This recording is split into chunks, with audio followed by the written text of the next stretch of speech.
Vamos directo a la palabra de Dios. ¿Están listos? Busquen por favor el Evangelio según Lucas en el capítulo 2.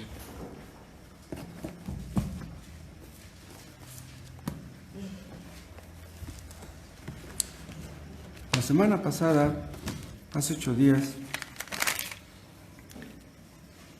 vimos algo acerca de la Navidad y empezamos la lectura en Lucas 2,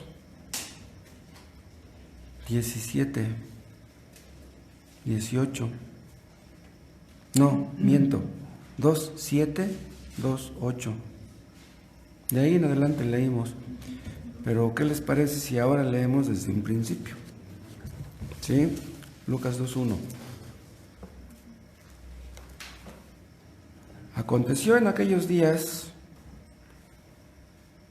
que se promulgó un edicto de parte de Augusto César que todo el mundo fuese empadronado. Este primer censo se hizo siendo Cirenio gobernador de Siria, e iban todos para ser empadronados, cada uno a su ciudad. Y José subió de Galilea, de la ciudad de Nazaret, a Judea, a la ciudad de David, que se llama Belén, por cuanto era de la casa y familia de David. O sea, José y María vivían en Nazaret. Pero sus antepasados de José habían nacido en Belén. José era descendiente del rey David, acuérdense. Entonces tenía que ir a empadronarse hasta Belén. Dice el 5, para ser empadronado con María, su mujer, desposada con él, la cual estaba encinta. Estaba embarazada. Y aconteció que estando ellos allí, en Belén, se cumplieron los días de su alumbramiento. Y dio a luz a su hijo primogénito, y lo envolvió en pañales, y lo acostó en un pesebre, porque no había lugar para ellos en el mesón. No había lugar para ellos en el mesón. Padre, te damos gracias. Muchas gracias por tus misericordias que nos muestras en este momento al poder estar aquí, que nos has librado del mal hasta este punto. Te pedimos que sea para tu gloria esto, que tu nombre sea glorificado con lo que vamos a ver y oír. Que sea para tu gloria nuestro aprendizaje, que danos un corazón dispuesto a la obediencia y al temor de ti, que nos conduzca a apartarnos de todas las vanidades de este mundo, de todo pecado, y andar en santidad delante de ti. Que tu Espíritu Santo nos capacite a eso, que tu Espíritu Santo nos ayude, en el nombre de Jesús. Amén. Desde Nazaret hasta Belén, según mis cálculos, son 110, 115 kilómetros. Un poco más lejos que de aquí a Toluca.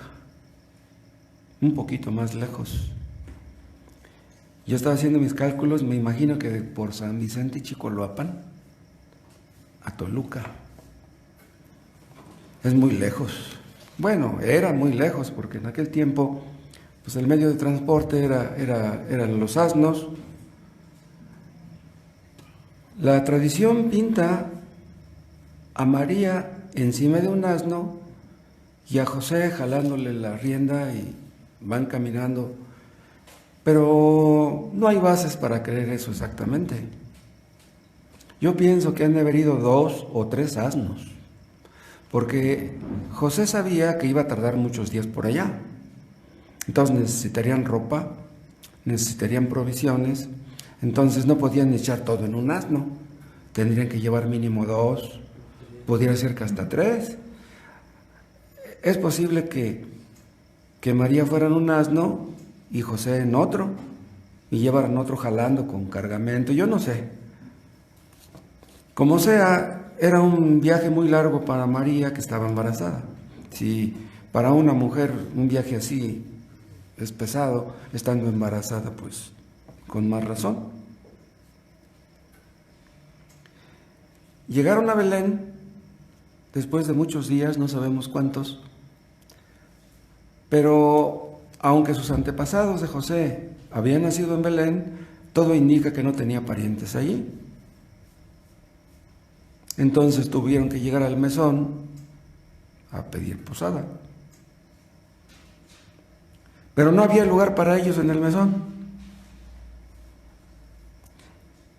Entonces tuvieron que ir al establo.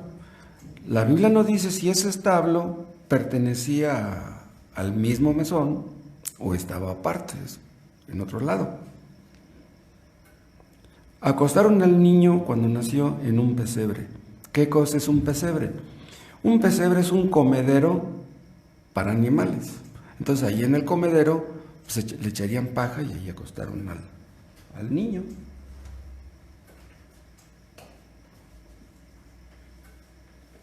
Yo supongo que sería algo más o menos así, donde echaban la paja y ahí acostaron al niño. Aquí en nuestro texto dice en el 7, dio a luz a su hijo primogénito y lo envolvió en pañales, pero pues qué clase de pañales serían aquellos. Los de ahora pues le facilitan el trabajo a las mamás, pero pues, ¿qué pañales habría en aquel tiempo? La cosa era muy complicada, ¿no? Era muy incómoda. José y María eran pobres, pero pues, llegar a ese extremo pues, era exactamente un extremo. El mesón era un lugar público, no era una posada, no era una casa de huéspedes, no era un hotel. Los mesones eran lugares públicos donde hospedaban a cualquier viajero. El hospedaje era gratuito. ¿Por qué acostaron al niño en un pesebre? Nosotros sabemos que Dios tiene un plan para todos los suyos. Cada detalle de nuestras vidas está dispuesto por Dios y obviamente eso se aplica también en el caso del niño Jesús. Lo que quiero decir con esto es que acostaron al niño en un pesebre porque Dios quiso que lo acostaran en un pesebre. Porque Dios quería enseñarnos algo al acostarlo allí. El hecho de que hayan acostado al niño en un pesebre, esa es una muestra de la humillación de Cristo. Este es un tema que hemos estudiado en alguna ocasión. Isaías dice que el Mesías sería despreciado y desechado entre los hombres, y eso lo vemos en ese caso. Entonces, no era apropiado que el Mesías naciera en una cuna lujosa. Años después, Jesús tendría que morir desnudo en una cruz. Entonces no nos podemos imaginar al niño Jesús rodeado de riquezas o de lujos. Como que el pesebre y la cruz coinciden, como que son congruentes el uno con el otro. Además, Cristo sería pobre toda su vida. Nunca tuvo casa propia. Entonces Él tenía que nacer en medio de la pobreza. Cuando Jesús nació en un pesebre, es como si Él se estuviera declarando como el rey de los pobres. La Biblia habla mucho acerca de los pobres, acerca de cómo Dios busca el bien de los pobres. Cristo se compadecía de los pobres, de los necesitados, de los enfermos. Entonces Cristo sabía lo que se siente ser pobre. Y por lo mismo podía compadecer con más razón a los pobres. Acuérdense también que el nacimiento de Jesús se anunció primeramente a gente pobre, a los pastores. Los pastores eran gente pobre.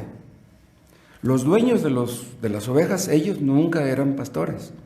Los dueños pagaban a pastores para que los cuidaran.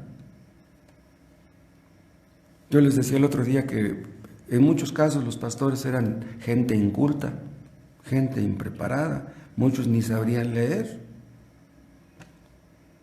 A través de la historia está comprobado que han sido más los pobres que han sido salvos que los ricos. En una ocasión decía el hermano Tomás en una de sus pláticas que en Estados Unidos hay más negros salvos que blancos. Los negros son menospreciados, a pesar de que ellos siempre han luchado por una igualdad de derechos. La verdad es que nunca ha existido esa igualdad en Estados Unidos. Siempre los negros las tienen más dura. Y en la antigüedad muchos esclavos llegaron a ser salvos. Mejor los esclavos que los amos. Mejor los pobres que los ricos. Dice Jesús en cierta parte, cuando ya empezó a predicar, que es muy difícil que un rico entre al cielo. ¿Pero por qué es difícil? Porque los ricos normalmente tienen un Dios que se llama dinero. Entonces dicen ellos, ¿yo para qué quiero a Dios? Yo con el dinero tengo. Con el dinero puedo comprar lo que yo quiera. Lo que me hace sentir bien es el dinero. Pues entonces, ¿para qué? ¿Para qué buscan a Dios? El Dios de los ricos usualmente es el dinero. Pero nosotros creemos que no es pecado ser rico y que muchos ricos llegaron a ser salvos. Cristo se identificó con los pobres. En el Salmo 72:12 dice: porque Él librará al menesteroso que clamare, y al afligido que no tuviere quien le socorra. Tendrá misericordia del pobre y del menesteroso, y salvará la vida de los pobres. Esto es lo que el salmista dice del Mesías, que vendría a realizar. Entonces, cuando se les anunció a los pastores que había nacido el Mesías, y lo vieron que se fueron corriendo y lo vieron acostado en un pesebre, simpatizarían con él de inmediato. Qué tremendo que el niño Jesús, el humilde Jesús, el hijo de un carpintero que también fue un carpintero, sería llamado para quebrantar el poder y la soberbia de los poderosos. Naciendo en un pesebre, estaba invitando a los pobres y a los humildes a venir a Él. Los soberbios tal vez hablen bien de la humildad, pero los soberbios no son humildes. Los soberbios creen que la humildad es cosa de débiles. Cristo era humilde, Cristo era pobre, pero Él no era débil.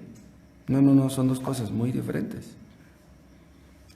Cuando Cristo empezó su ministerio, la gente se podía acercar a Él sin ningún temor, porque simpatizaba con los pobres, como les dije hace rato, con los que sufrían, con los enfermos. En cierta ocasión acusaron a Jesús de ser amigo de pecadores, pero Él no se avergonzaba de eso, al contrario. Cristo se sentaba con ellos, con los pecadores, pero Él no era pecador. Se sentaba con ellos para convivir con ellos, para platicar con ellos y para buscar su salvación. Nosotros pudiéramos y debiéramos hacer lo mismo. La soberbia no nos queda. Entonces, si los pecadores de aquel tiempo y los pobres de aquel tiempo se acercaron a Jesús y encontraron ayuda, si hay aquí alguna persona que me escucha no se ha acercado a Jesús, ¿por qué no lo ha hecho? Si Él aceptó y recibió a los pecadores, ustedes ¿por qué no se han acercado a Él? Yo me refiero o me dirijo más bien a los que no son salvos, a los que no son convertidos. Si no son convertidos, ¿por qué no lo son? Si vienen a Él, bueno, Él los invita a venir a Él y dice que los recibirá con los brazos abiertos. Entonces, ¿por qué no lo hacen? Cristo mismo los invita a que vengan a Él. Nosotros también los invitamos a que vengan a Él. No tienen por qué temer. Además, Cristo no les pide nada. Cristo no nos pide nada. Cristo nos ofrece todo, nos da todo. Lo más importante de la vida, que es lo espiritual, nos viene gratis, nos viene de arriba. Cristo invitaba a todos sus seguidores a venir a Él. ¿Cómo decía? Venid a mí todos los que estáis trabajados y cargados, todos. Y lo sigue haciendo por medio de nosotros. Hay personas que es posible que tengan complejos de culpa terribles, que hayan hecho cosas horribles en su infancia, en su juventud, pecados horribles y que se sientan indignos de venir a Cristo. Y han de pensar, no, pero si yo me acerco a Cristo me va a rechazar. Ha perdonado a otros, pero no creo que me vaya a perdonar a mí. Quítense esas ideas de la cabeza. Él los recibirá. Si ustedes se arrepientan, hayan hecho lo que hayan hecho, Cristo los perdonará. Los recibirá con los brazos abiertos. Vengan a Él, no se detengan, no se tarden.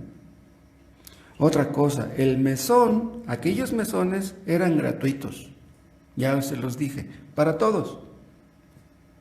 Los judíos consideraban consideraban como un honor dar hospitalidad a los viajeros. Incluso algunos ofrecían sus casas para que se quedaran los foráneos, los extranjeros. Entonces, si el mesón era gratuito, con más razón el establo. ¿Me explico? Nosotros predicamos el Evangelio y nosotros les decimos a ustedes que pueden venir a Cristo gratuitamente. No sé qué pensamientos tienen algunas personas que cuando oyen hablar de que la salvación es por gracia, como que ven eso como con recelo. O sea, son personas que piensan en el fondo que tienen que hacer algo para ser salvos. No tienen ustedes que hacer nada. La salvación es gratis. Bueno, pero ¿cuál es mi parte? Yo quiero colaborar. No tienes que colaborar en nada, la salvación se te regala. Hay personas que tardan años en que les caiga el 20 acerca del asunto. Supongamos que alguien los invitara a ustedes a comer a un restaurante, el más lujoso de México, y que fuera la comida gratis. ¿No irían? ¿No irían? La salvación cuesta mucho más que lo que cuesta una comida buffet en el mejor restaurante. Es mucho más, pero es gratis. ¿Por qué la gente tiene la tendencia a no creerlo? Si la salvación es gratis, ¿por qué no la recibes? Muchos empezaron lejos de Dios en el 2021. ¿Van a terminar igual cuando termine este año? ¿Van a empezar el 2022 igual, lejos de Dios, sin acercarse a Cristo, sin ser salvos? Los invitamos a que si no lo hicieron antes, lo hagan ahora y que no pierdan el tiempo. Estos pastores llegaron corriendo donde había nacido el niño y no dijeron, ¡ay, nació el Mesías! Vamos a la casa, nos echamos un baño, nos ponemos un traje y una corbata. No, ellos llegaron como estaban, todos apestosos, porque pues, los pastores tienen que andar con las ovejas apestosas y pues, ¿cómo andarán ellos también? No, así como andaban, llegaron corriendo, además corriendo, pues llegaron sudando. Con esto les quiero decir que muchos piensan hacer méritos para que Dios los reciba. No tienes que hacer méritos. Yo les decía hace rato, si ustedes han cometido pecados horribles durante toda su vida, Dios te perdonará. Así como estás, Dios te recibirá y te perdonará y te dará un corazón nuevo. El asunto es que tú vengas a Él. Pero ven, no te tardes. Hay algunos que han pecado tanto que tienen grandes remordimientos. Esas personas que tienen grandes remordimientos, pudiera ser que piensen, Dios ha salvado a otros porque no son tan grandes pecadores como yo, pero yo no creo que me vaya a perdonar a mí. Quítate esos pensamientos de la cabeza, ven a Cristo, pero ven. En aquel pesebre, las bestias eran alimentadas. Hay pecadores que han pecado tanto que son como bestias.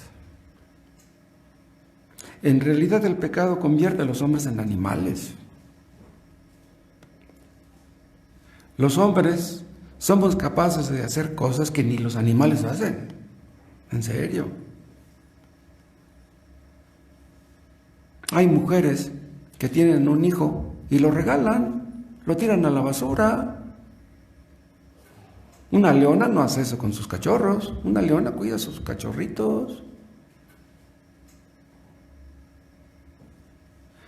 Aunque hayas pecado mucho, Cristo te recibirá si te arrepientes. Hubo criminales terribles, que llegaron a ser creyentes un poquito antes de morir en la silla eléctrica.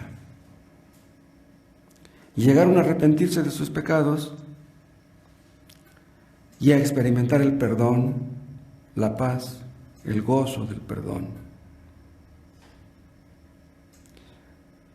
Esas personas que están en los reclusorios, yo me imagino que ya no tienen esperanza.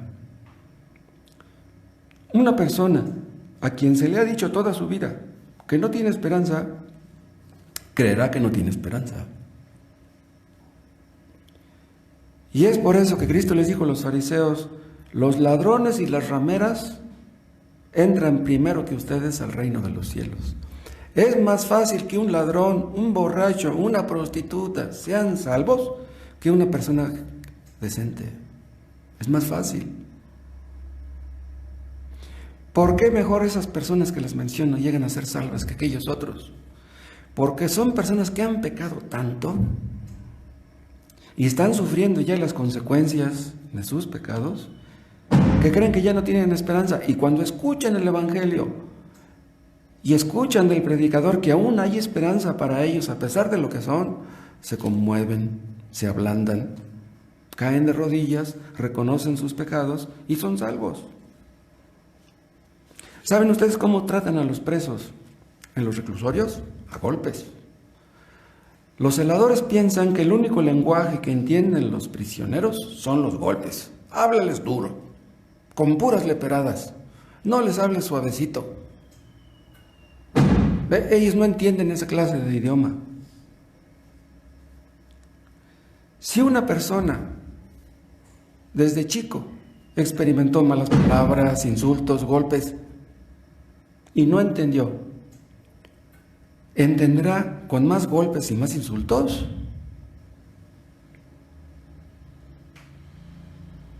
Si a una persona se le hace creer que no tiene remedio, no tiene remedio. Pero Cristo salvó a personas que nadie daba un centavo por ellas. Acuérdense, por ejemplo, del endemoniado gadareno. La gente no quería ni acercársele. Ya vivía marginado porque ya no tenía cabida en el pueblo y era rechazado por todos. Pero Cristo lo salvó. Y si salvó al endemoniado gadareno, puede salvar a cualquiera.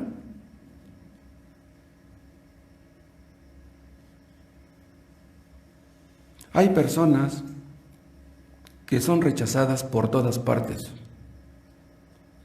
Personas que no encajan en ningún lado. Todos los rechazan, todos hablan mal de ellos. Pues si tú estás en una situación parecida, ven a Cristo y Él te recibirá y te perdonará.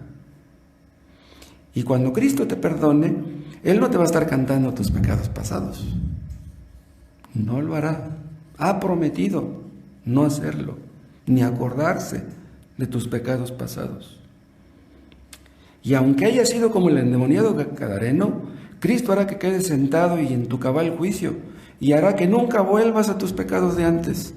Él te dará un nuevo corazón y te capacitará para que le obedezcas. Él se encargará de eso, ha prometido hacerlo. Y hará de ti una nueva persona, de tal manera que los que te conocen ni te van a reconocer. Tan diferente será tu carácter y tu persona, que no creerán que tú seas el mismo que eras antes. Cristo estuvo en ese pesebre un rato. No sé qué tiempo estaría ahí. Ya después se fue. Y después de que se fue, ese pesebre siguió siendo un pesebre donde se alimentaban los animales. O sea, nada más un rato recibió ahí al niño Jesús. Después siguió cumpliendo con su función, y las bestias que se alimentaban antes ahí siguieron alimentándose ahí después de que Cristo se fue. O sea, vean, ese pesebre lo dignificó Jesús. Lo honró, digamos, aquel aquel pesebre. Pero cuando Cristo ya fue quitado de ahí, pues el pesebre fue un pesebre como todos los demás. Bien, Cristo estuvo en este mundo un rato, pero después se fue. Y es porque Cristo vino al mundo que este mundo aún es un poco tolerable. Si Cristo no hubiera venido al mundo, ¿saben qué hubiera sido de este mundo? Ya no estaríamos aquí. Este mundo existe todavía gracias a que Cristo vino. Pero el día que el cristianismo deje de existir, vean, Dios trata con este mundo en base a cómo trata con los creyentes. O sea, los tratos de los demás están relacionados con el trato que va a dar a los creyentes. O sea, hay una relación entre un trato que hace con unos con el que hace con otros.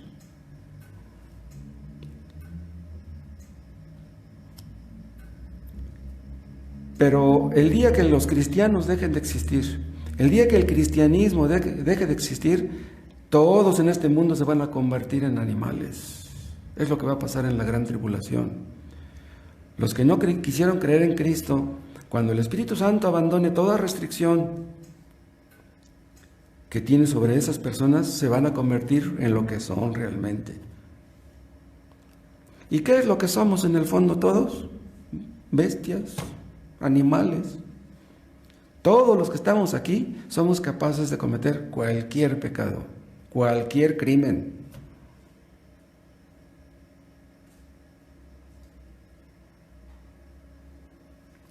No había lugar para Jesús en el mesón, pero no nomás en el mesón, en ningún lado encontró lugar. Y así pasa con Cristo ahora. Cristo no cabe en ninguna parte. Si tú vas a X lugar, te reciben.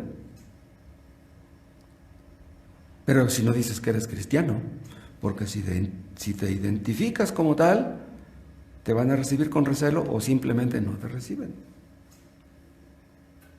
A Cristo no lo recibieron en el mesón, ni a María, ni a José, pero en ninguna parte. Los gobernantes no lo recibieron.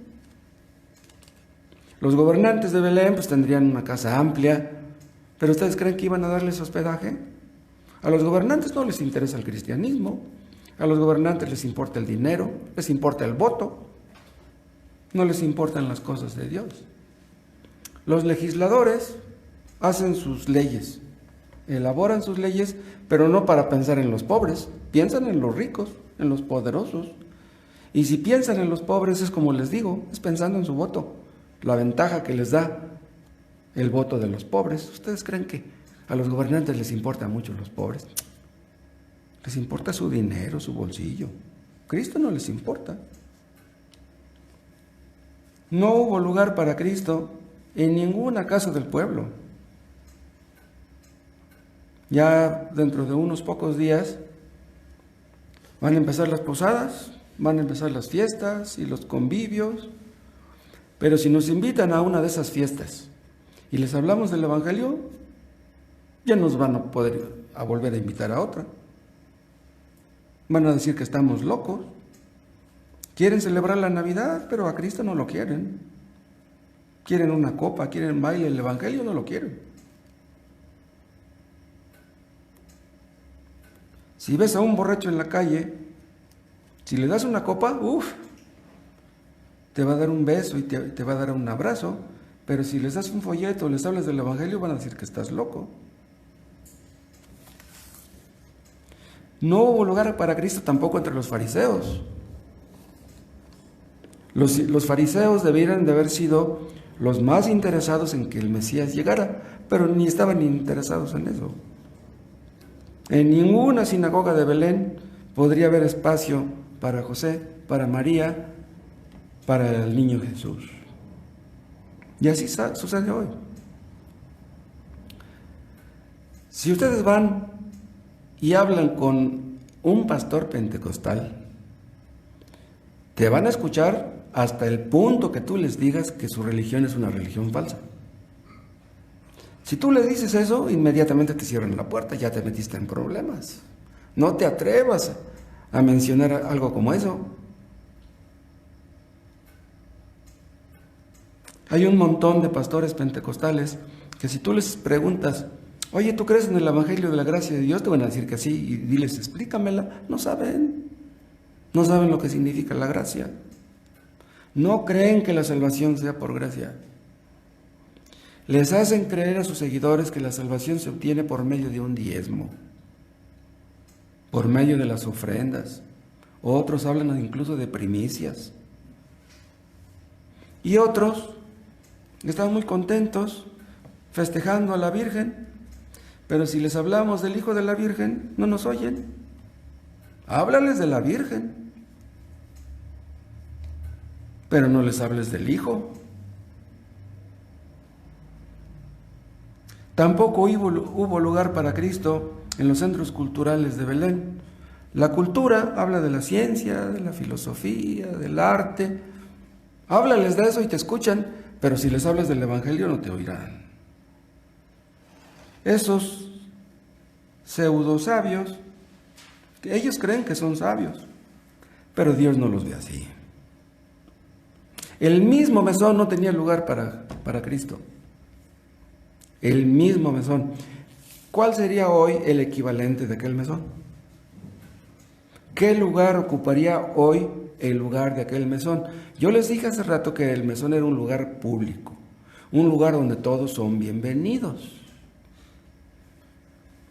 Un lugar equivalente hoy sería una institución donde se recibe gratuitamente a todos. ¿Sí? Cualquier institución. Nuestros gobernantes, nuestros legisladores hablan de pluralismo, hablan de inclusión, hablan de tolerancia. Vean, hay tolerancia para todos, para los cristianos no. Hay tolerancia para las mujeres que abortan, pero si nosotros hacemos una marcha antiaborto, esa no la van a tolerar. Toleran cualquier tendencia, cualquier inclinación, cualquier doctrina o deísmo o teísmo. Pero si les hablamos del Evangelio verdadero, eso no lo tolerarán. Ahí ellos son los intolerantes. Nos acusan a nosotros de ser intolerantes cuando los intolerantes son ellos. A los cristianos se nos tacha de extremistas, se nos tacha de fanáticos, de locos. Ellos no tienen nada en contra de los borrachos. No tienen nada en contra de los adúlteros, no tienen nada en contra de los mal hablados, pero sí tienen algo en contra de los cristianos. Es una mancha, es un estigma, ni te atrevas. ¿Saben una cosa, hermanos? Si somos obedientes, la gente nos va a malmirar, nos va a juzgar, nos va a criticar. En el grado en que seamos obedientes, en el grado que hablemos del Evangelio, en ese grado la gente nos va a malmirar. ¿No te quieres meter en problemas? No evangelices. No le hables a nadie de Cristo. Mantén en secreto tu cristianismo. No le digas a nadie que eres cristiano. No te vas a meter en problemas con la gente, pero te vas a meter en problemas con Dios. Porque Dios nos ha salvado para anunciar a Cristo. Entonces, no queremos quedar bien con la gente, pero mucho menos queremos quedar mal con Dios. ¿Queremos quedar bien con la gente? ¿Queremos que la gente hable bien de nosotros?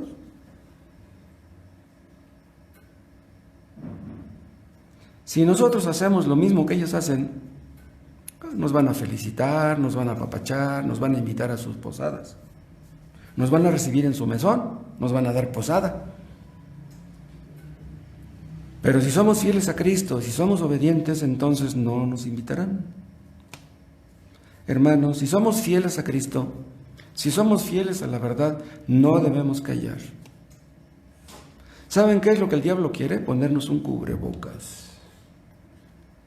Quiere ponernos un cubrebocas permanente. El diablo no quiere que hablemos de Cristo. ¿Pero cuál es la función de la iglesia? Pues es esa. ¿Qué iglesia será una iglesia si no anuncia a Cristo? Lo hemos dicho y lo repito. No somos cristianos por el hecho de venir al culto.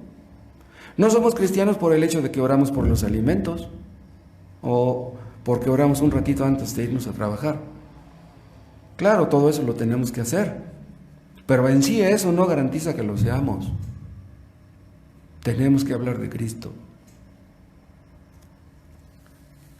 Los ateos hablan de sus tonterías. Los testigos de Jehová no se sonrojan de andar diciendo sus tonterías y sus barbaridades. Entonces nosotros nos callaremos que conocemos la verdad. Callaremos lo único que les puede ayudar a estas pobres personas. Y si les hablamos y no nos reciben, pues ni modo.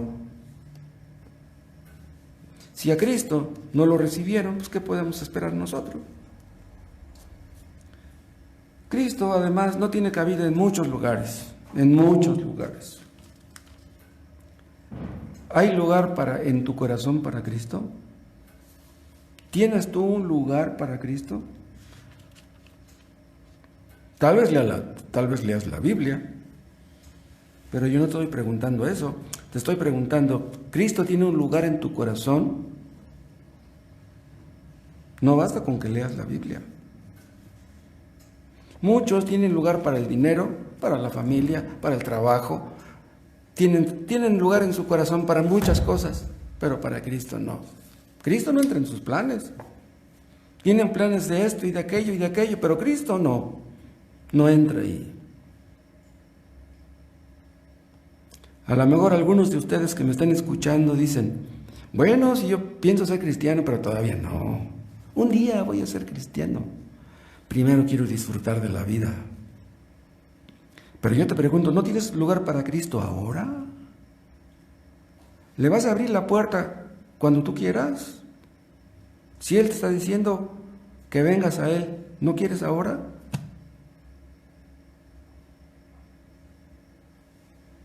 Si tú no has creído en Cristo, ¿por qué no has creído en Él? ¿Qué es lo que te ha impedido? ¿Qué es lo que te ha detenido? En este mundo hay muchas cosas que son importantes, pero a fin de cuentas todos entenderemos que lo más importante es nuestra comunión con Dios, nuestra relación con Dios. Cristo es lo más importante, Dios mismo. ¿Te importa todo lo demás? ¿Y a Cristo lo haces a un lado? Hay algunos que no se deciden por Cristo y dicen, es que no lo siento. ¿Qué estás esperando sentir? Muchos dejan guiar por los sentimientos. Ay, es que no me late. No siento el deseo de arrepentirme. No siento el deseo de ver mi pecado. No siento el deseo de llorar por mis pecados. No se te invita a que sientas nada. Pero es que no tengo que sentir algo. ¿Qué tienes que sentir? Si tú ofendiste a una persona, sabes que la ofendiste, pues ve y pídele una disculpa. ¿Qué tienes que sentir? ¿Sabes que la ofendiste? Pues ve y pídele una disculpa. ¿Has ofendido a Dios? Pues pídele perdón. Es que no lo siento. Las personas que dicen no lo siento, ¿saben por qué? ¿Por qué dicen eso? Porque tienen el corazón bien duro. Porque ya se acostumbraron a pecar y ya no quieren dejar de hacerlo. Les satisface más el pecado y dicen, no, si me arrepiento me comprometo a dejar el pecado, pero como no quiero dejarlo, mejor ahí la dejamos. Si tú tienes duro tu corazón, Dios no tiene la culpa. Si tienes duro tu corazón es porque ya te acostumbraste a pecar, pero aunque estés acostumbrado, Dios puede darte un nuevo corazón para que te desacostumbres. Pídele que te perdone y te perdonará. Yo quisiera tener palabras para convencerles a ustedes de que Dios es lo mejor de todo. ¿Tú crees que la felicidad te la da el vicio, el placer, el matrimonio? ¿Crees tú que la felicidad es eso? La felicidad viene de una correcta relación con Dios. El día que tú te arrepientas de tus pecados y creas en Cristo, entonces tendrás una buena relación con Dios y entenderás que de ahí se deriva la verdadera felicidad. El pecado no hace feliz a nadie. Si tú vives para ti mismo, nunca serás feliz en este mundo. Pero si vienes a Cristo, no es para que seas feliz. No me malentiendas. Si yo te invito a que vengas a Cristo, no es para que busques la felicidad, es porque Él es Dios, Él es lo más importante, porque a lo mejor ni eres feliz de todas maneras. El asunto es que vengas a Cristo, tendrás el gozo de saberte perdonado, pero lo más importante es que cuando vayas allá, Él te recibirá en el cielo con los brazos abiertos. que Dios me concediera palabras para que ustedes pudieran ver cuán precioso es Cristo. Él es lo mejor. Y déjame decirte por último, si tú tienes lugar para Cristo en tu corazón, el mundo no tendrá lugar para ti. Porque vean cómo dice el texto, no había lugar para ellos. El texto no dice, no había lugar para Cristo en el mesón, dice para ellos. La palabra ellos está incluyendo a José y a María también. Entonces, si no recibieron a Cristo, tampoco te van a recibir a ti. Si tú tienes a Cristo en tu corazón, vas a tener problemas con la gente. Porque como a Él no lo recibieron, a ti tampoco te van a recibir. Los que siguen a Cristo no tendrán lugar para ellos en este mundo. El mundo nos tachará de locos, van a dejar de hablarnos. Algunos cristianos han tenido que perder incluso su trabajo. Tal vez ni tu misma familia te reciba. Tal vez te deshereden. Tal vez tengas problemas con tus padres, con tu pareja, con tus hijos, si llegas a ser convertido. Pero ¿qué importa que los demás te malmiren, te critiquen o te dejen de hablar? Tú debes buscar quedar bien con Dios. Ven a Cristo y verás si no es así. Seguir a Cristo nunca fue fácil. No estamos esperando que la gente nos alabe, no estamos esperando que la gente nos felicite. Debieran hacerlo si fueran congruentes, si fueran sabios. Mejor alaban a los borrachos y a los marihuanos que a los creyentes. Pero vean, Cristo tuvo que tomar una cruz y si nosotros seguimos sus pasos, tenemos que hacer lo mismo. Cristo tuvo que tomar una cruz, pero después tuvo la corona. Y si nosotros tomamos la cruz, un día recibiremos una corona. Además, hermanos, acuérdense que no tenemos aquí un lugar permanente. Estamos de paso. Nosotros somos los verdaderos peregrinos, no los que vienen a la basílica. Los verdaderos peregrinos estamos de paso. Al rato ya, esto se quedó. No nos vamos a llevar nada. Pero ¿qué importa? Si Cristo fue a preparar una morada para todos los que creen en Él. Y allá sí será una morada permanente. Estaremos con Él para siempre. Que Dios nos ayude a todos. Gracias, Padre, por tu palabra. Te pedimos que la bendigas y la uses para tu gloria. Y ayúdanos a creer en esto, Padre, que hemos escuchado. Que tú seas nuestro gozo y nuestra alegría y no las cosas vanas de este mundo. Y si la gente no nos recibe, oh Dios, con que tú nos recibas estamos satisfechos. Si sentimos tus brazos alrededor de nosotros, ahí tenemos paz y gozo. Y así será hasta el último día de nuestras vidas. Que así sea en el caso de los que están aquí, de todos los que nos están escuchando por el Facebook. Te lo pedimos en el nombre de Jesús. Amén.